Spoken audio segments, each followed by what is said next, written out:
अस्सलाम वालेकुम dear viewers, part 1 computer science में हमारा आज का टॉपिक फॉर्मेटिंग अ पेज। अब हम पेज फॉर्मेटिंग के बारे में देखेंगे कि पेज को कैसे फॉर्मेट किया जा सकता है, कौन कौन से टूल्स मौजूद हैं, कैसे उन टूल्स को यूटिलाइज करना है, बाय मेन्यू या बाय आइकन्स उनको कैसे ओपन करके हम उसको इस्तेमाल करेंगे। ये सब चीजों के बारे में जानेंगे अपने आज के इस लेक्चर में। देखिए स्टूडेंट्स, अब हम फॉर्मेटिंग पेज की बात करेंगे तो इसका मतलब है कि जी अब हम एक पेज को भी एक खास शेप देना चाहते हैं, यानी कि उसमें क्या क्या बेसिकली एट्रीब्यूट्स हो सकते हैं। पेज को फॉर्मेट करने की बात करें तो पेज साइज जो है वो हम कम कर सकते हैं, बढ़ा सकते हैं, उसको श्रिंक कर सकते हैं, उसको ग्रो करवा सकते हैं, उसको अपने उसकी विड्थ जस्ट आपने बढ़ानी है, आपने उसकी लेंथ बढ़ानी है। इन तमाम चीजों के बारे में जो हम काम करते हैं वो पेज साइज एट्रीब्यूट यूज करके होता है। इसके अलावा पेज की ओरिएंटेशन, पेज को किस स्ट्रक्चर के साथ आपने प्लेस करवाना है उसके बारे में देखेंगे। ओरिएंटेशन से मुराद भी क्या होता है, अरेंजमेंट किसी चीज की। इसके अलावा हेडर्स एंड फुटर्स के टूल के बारे में देखेंगे कि पेज सेटअप में ये बेसिकली क्या चीजें हैं। पेज फॉर्मेटिंग पेज में हम बेसिकली जो एक्चुअली डायलॉग बॉक्स यूज करते हैं that is page setup dialog box, यानी कि इसके लिए जो नाम यूज किया जाता है, टाइटल यूज किया जाता है वो होता है पेज सेटअप डायलॉग बॉक्स। इस डायलॉग बॉक्स को कैसे ओपन करना है जी, सबसे पहले तो हम इसी के बारे में बात कर लेते हैं कि वो जो पेज सेटअप का डायलॉग बॉक्स है, जैसे हमने पैराग्राफ का डायलॉग बॉक्स देखा, जैसे हमने जो है फॉन्ट फॉर्मेटिंग के लिए डायलॉग बॉक्स देखा, इसी तरह से अब हम बात करेंगे कि पेज सेटअप डायलॉग बॉक्स कैसे आता है। तो उसके लिए सिंपल हम लोग क्या करते हैं जी, इसके लिए जो है वो फाइल का ऑप्शन यूज किया जाता है।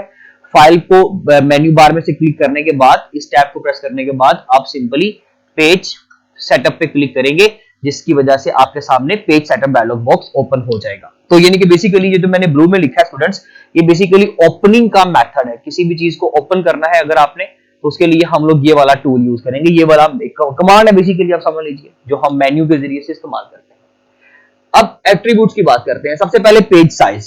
पेज साइज पहले तो हमने लेकर कैसे आना है अपने सामने, पहले उसके बारे में बात कर लेते हैं। देखिए जी, पेज साइज के लिए हम लोग सिंपली एक तो अगर हम बात कर रहे हैं एमएस वर्ड की, हम अपने अगर बात कर रहे हैं वर्ड प्रोसेसर की, तो उसमें बाय आइकन्स अगर लेकर आना है तो सिंपली पेज लेआउट का बटन क्लिक किया जाता है। पेज लेआउट के ऊपर क्लिक करेंगे, जिसमें एक ऑप्शन होगा पेज साइज का। पेज साइज के ऊपर क्लिक कर देंगे, पेज साइज के ऊपर क्लिक कर देंगे तो हमारे सामने वो वाला टूल आ जाएगा। इसके अलावा अगर हम बात करें पेज साइज में होता क्या है, तो जरा स्टूडेंट्स वो जरा जान लीजिए अच्छे तरीके से कि बेसिकली पेज साइज में क्या चीज होती है। पेज साइज में हमारे पास डिफरेंट स्टाइल के स्टाइल्स होते हैं। जैसे कि हमारे पास आप कह सकते हैं कि जब हमने लेटर्स क्रिएट करने होते हैं तो उसका जो पेपर साइज होता है वो डिफरेंट होता है। हमने लीगल कोई वर्क करना है, गवर्नमेंटल टास्क करना है, तो उसके लिए हमारे पेज का साइज डिफरेंट होता है। इसी तरह से हम लोग अपने ऑर्गेनाइजेशंस के अंदर और एजुकेशनल ऑर्गेनाइजेशन के अंदर जो प्रिंट निकलवाते हैं अपना, वो A4 साइज पेपर के ऊपर होता है। इसी तरीके से हमारे पास A3 साइज का भी पेपर होता है। तो ये basically different styles, different basically आप कह सकते हैं साइजेस के पेपर हमारे सामने मौजूद होते हैं। अगर ये मार्केटिंग से डेफिनेटली मार्केट में मिलते हैं, मैन्युफैक्चर होते हैं, जिनको लोग प्रिंटर में इस्तेमाल करते हैं।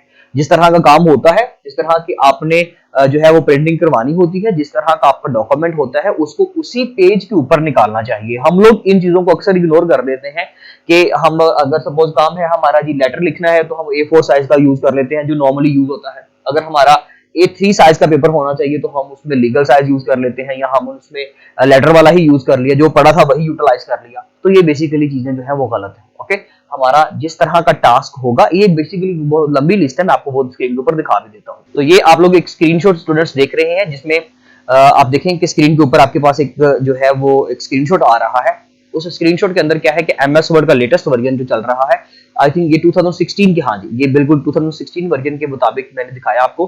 जिसमें पेज लेआउट के ऊपर टैब आप देख रहे हैं प्रेस किया हुआ है मेन्यू बार में से, और उसके बाद पेज साइज के ऊपर क्लिक किया तो ये ड्रॉप डाउन इस तरह से नीचे शो हो गया, जिसमें डिफरेंट इंचेस के अंदर, डिफरेंट सेंटीमीटर्स के अंदर जो है वो पेज साइजेस आपको नजर आ रहे हैं, और साथ में पेज के छोटे छोटे आइकन्स भी नजर आ रहे हैं कि कोई विड्थ में ज्यादा है, कोई लेंथ में ज्यादा है, कोई हाइट में ज्यादा है। इसके अलावा आप कह सकते हैं किसी का बॉर्डर, किसी का बॉर्डर नहीं है। ये तमाम चीजें बेसिकली हम पेज साइजेस के अंदर ही टैप कर सकते हैं। उसके बाद स्टूडेंट हमारे पास आता है जी ओरिएंटेशन। ओरिएंटेशन मतलब के तरतीब। तो दो तरह की तरतीब होती है पेज की, याद रखिएगा। अगर आपने ये भी पेज लेआउट के ऑप्शन के अंदर ही मिलेगा आपको ओरिएंटेशन। जस्ट यहां पर हमने क्या कर देना है, ओरिएंटेशन ले आना है। जो ओरिएंटेशन होती है स्टूडेंट्स वो दो तरह की होती है पेपर की। वो दो ओरिएंटेशन कौन कौन सी है जी, एक होती है लैंडस्केप और एक होती है पोर्ट्रेट। पोर्ट्रेट जो हम नॉर्मली यूज करते हैं, मैंने जो अभी आपको स्क्रीनशॉट दिखाया उसमें जो पेपर का जो व्हाइट एरिया नजर आ रहा था वो पोर्ट्रेट टाइप का था। इस तरह से वो रेक्टेंगुलर ही पेज होता है, बट उसका आप कह सकते हैं कि हाइट ज्यादा और विड्थ कम होती है। ओके, आप कह सकते हैं कि अगर ये उसकी लेंथ है तो ये लेंथ ज्यादा होगी और ये विड्थ उसकी कम होगी, उसको पोर्ट्रेट साइज कहते हैं। जो नॉर्मली हम लोग ऑर्गेनाइजेशनल इंस्टीट्यूट्स के अंदर अपना जब टेस्ट आप अटेम्प्ट करते हो, जब आपको बोर्ड का पेपर मिलता है, तो वो तमाम बेसिकली पोर्ट्रेट साइज में होते हैं।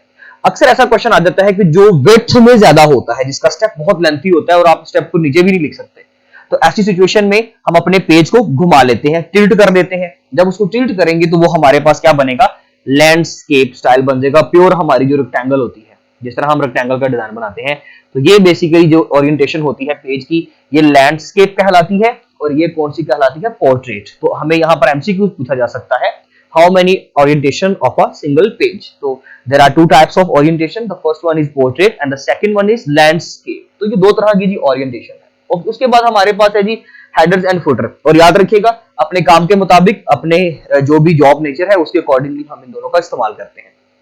Headers and putters. Header and footer कैसे आता है, पहले तो ये बात कर लेते हैं।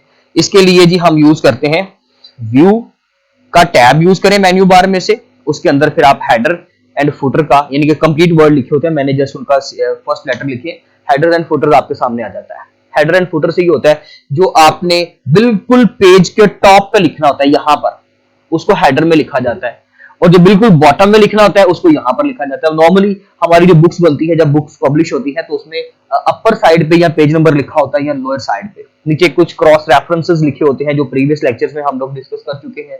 फुट नोट्स लिखे होते हैं। वो तमाम चीजें या तो हेडर में या फिर फुटर में आती हैं। आप लोग जब कोई बुक देखते हो तो बुक के टॉप पे उस ऑर्गेनाइजेशन का नाम जिसकी वो बुक होती है, या फिर पेज नंबर, इसके अलावा चैप्टर नंबर, चैप्टर का नेम, वो सारी चीजें बेसिकली टॉप पे आ रही होती हैं, या बॉटम में भी आ सकती हैं। तो टॉप या बॉटम यूज करने के लिए हम हेडर या फुटर का कॉन्सेप्ट यूज करते हैं। इसका एक मेथड तो ये होता है कि आप अपनी सिंगल जो वर्किंग एरिया पेज है उसके ऊपर हेड वाले पोर्शन में जाकर डबल क्लिक करें। सिंपल माउस से डबल क्लिक करें, लेफ्ट डबल क्लिक करेंगे तो उसी वक्त नीचे हेडर इस तरह से डॉटेड लाइन के जरिए से शो हो जाएगी एक लाइन। तो डॉटेड लाइन में हमें पता चल जाएगा कि जी ये हमारा हेडर है। नीचे थोड़ा सा इस पोर्शन पे हमें हेडर लिखा हुआ नजर भी आता है। सिमिलरली यहाँ पर फुटर लिखा हुआ नजर भी आता है। अगर आपने पेज नंबरिंग एंटर करनी है तो वो हम अपने सिलेबस में देखेंगे अगर वो आता है टॉपिक तो, अदरवाइज आप उसको सर्च कर सकते हैं कि किस तरीके से नंबरिंग को ऐड किया जा सकता है। नंबरिंग को भी ऐड करने के लिए या ये हमें कॉर्नर मिलता है लेफ्ट कॉर्नर, या फिर हमें ये राइट कॉर्नर मिलता है, या फिर हमें सेंटर मिलता है। इसी तरह से सो नीचे भी आप कर लें। तो ये बेसिकली हमारे पास है जी हेडर्स एंड फुटर का टूल, जिसमें हम अपने पेज के को मुख्तलिफ लेआउट्स दे सकते हैं। आप उसको मुख्तलिफ एट्रीब्यूट के साथ देख सकते हो, जैसे कि आपने पेज का साइज चेंज करना है, आपने उसकी ओरिएंटेशन बदलनी है, या आपने उसके ऊपर हेडर या फुटर लगाने हैं। आपने पेज के ऊपर लोग वाटर मार्क लगा देते हैं, बैक साइड पे एक ट्रांसपेरेंट सा टेक्स्ट होता है वो आप लगा देते हो। इसके अलावा पेज के ऊपर लोग मुख्तलिफ हाईलाइट्स को दिखा देते हैं, मुख्तलिफ पिक्चर्स को ऐड कर देते हैं। तो पेज के अंदर किसी भी तरह का जो एट्रीब्यूट, जो भी आपने इम्प्लीमेंटेशंस करनी है, जो भी आपने चेंजिंग्स करनी है, वो पेज के रिलेटेड अगर होंगी तो वो पेज फॉर्मेटिंग कहलाती है। जिसका डायलॉग बॉक्स कैसे ओपन होता है, फाइल पे क्लिक करें एंड देन पेज सेटअप पे क्लिक करें, तो वो डायलॉग बॉक्स, वो स्क्रीन आपके सामने शो हो जाएगी, जिसके अंदर ये तमाम टूल्स जो हमने नीचे डिस्कस किए हैं, ये तमाम टूल्स पेज के अंदर आपको नजर आ जाएंगे। ये था जी हमारा आज का लेक्चर। अब इंशाल्लाह मिलते हैं अपने नेक्स्ट लेक्चर के साथ। स्टूडेंट्स, तब तक के लिए खुदा हाफिज़।